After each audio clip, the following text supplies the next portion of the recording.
ദേശീയപാതയുടെ വഴിയോരങ്ങളിൽ പോലും അമ്മായിയച്ഛന്റെയും മരുമകന്റെയും പടം വെച്ച് ജനങ്ങളെ തെറ്റിദ്ധരിപ്പിക്കുമ്പോ ഒരു ദേശീയപാത ഉദ്ഘാടന പരിപാടിയിൽ പറഞ്ഞ ഈ കുപ്രചരണം, അസംബന്ധ പ്രചരണത്തിന് അദ്ദേഹം മാപ്പ് പറയാൻ തയ്യാറാകും.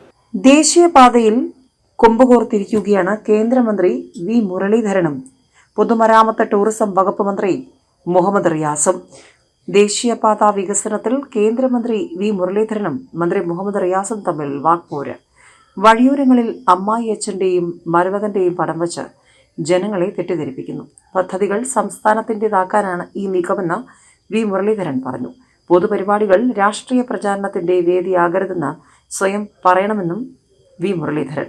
ദേശീയപാത വികസനവുമായി ബന്ധപ്പെട്ട് കേന്ദ്രമന്ത്രി വി മുരളീധരൻ നടത്തുന്നത് കുപ്രചരണമെന്ന് മന്ത്രി പി എ മുഹമ്മദ് റിയാസും പറഞ്ഞു. കേരള സമൂഹത്തെ അപമാനിച്ച വി മുരളീധരൻ മാപ്പ് പറയണമെന്ന് മുഹമ്മദ് റിയാസ് ആവശ്യപ്പെട്ടു. കേന്ദ്രം ജനിക്കുന്നു എന്ന് ഒരു വശത്ത് പ്രചരിപ്പിക്കുകയും കേന്ദ്ര പദ്ധതികൾ മുഴുവൻ തന്നെ തങ്ങളുടേതാണെന്നുള്ള വ്യാജ പ്രചരണം നടത്തി ദേശീയപാതയുടെ വഴിയോരങ്ങളിൽ പോലും അമ്മായിയച്ഛന്റെയും മരുമകന്റെയും പടം വെച്ച് ജനങ്ങളെ തെറ്റിദ്ധരിപ്പിക്കുമ്പോ വസ്തുതകൾ ജനങ്ങൾ മനസ്സിലാക്കാൻ വേണ്ടിയിട്ട് ഞാൻ ഇന്നലത്തെ അവസരം ഉപയോഗിച്ചു. ഒരു ദേശീയപാത ഉദ്ഘാടന പരിപാടിയിൽ പറഞ്ഞ ഈ കുപ്രചരണം, അസംബന്ധ പ്രചരണത്തിന് അദ്ദേഹം മാപ്പ് പറയാൻ തയ്യാറാകും. സംസ്ഥാന സർക്കാർ കാലണ ചെലവാക്കിയിട്ടില്ല. കാസർഗോഡ് മുതൽ തിരുവനന്തപുരം വരെയുള്ള ദേശീയപാത വികസനത്തിന് കാലണ ചെലവാക്കിയിട്ടില്ല. 25% ചെലവഴിച്ചു. 5600-ലധികം കോടി ചെലവഴിച്ചു. ബഹുമാനപ്പെട്ട നിതിൻ ഗഡ്കരി തന്നെ പാർലമെന്റിൽ ഇതിന് മറുപടി നൽകി. കേരളീയ സമൂഹത്തെയാണ് അപമാനിച്ചത്, ഒരു സർക്കാരിനെയല്ല.